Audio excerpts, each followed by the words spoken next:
Hi there, welcome to Marks of Maturity.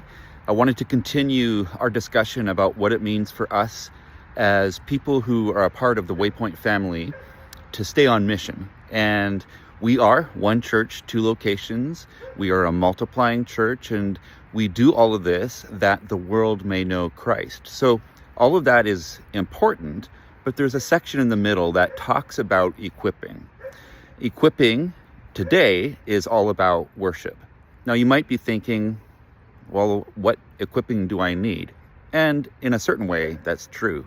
You can worship wherever you are, whenever you are. Jesus spoke it very clearly that true worshipers worship in spirit and in truth. He said that to the Samaritan woman there in John chapter 4. But I thought it might be helpful for us to appreciate what worship actually means in a biblical context.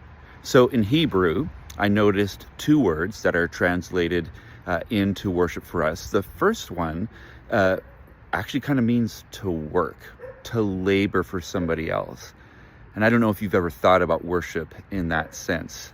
Abad is the word that's there, and it just means that you come and you serve God.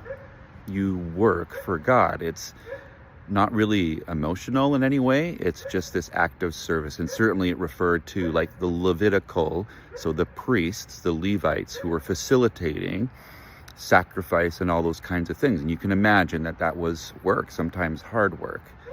The other word simply has to do with laying yourself out before, or prostrating yourself before the Lord, lowering yourself before Him. Shachah. And that's just so good. By the way, if there are any Hebrew speakers out there, don't pay attention to my pronunciation. I'm just going for it.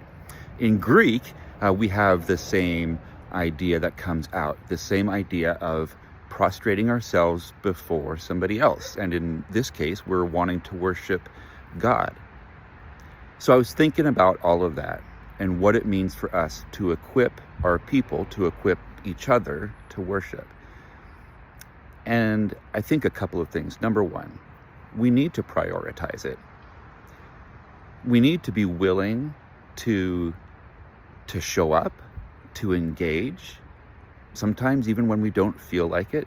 Like you may not have all of the feels or the vibes to worship, but engage in it anyway, not because of you or me, but because of Him. The next thing is that if we're looking for a worship experience, we're probably going to be disappointed. Because it's not about the experience. It's about worshiping God. And if we can remember that our goal when we gather together, or when we're alone, out in nature, or when you're in your home, or wherever you might be, but especially when we're together, if our goal isn't to have an experience, but simply to elevate God, I think it's going to change it for us. I hope it does. Be encouraged in your faith. Join us as we seek to worship God together. Take those steps. Make it a priority. I love you guys. We'll see you soon.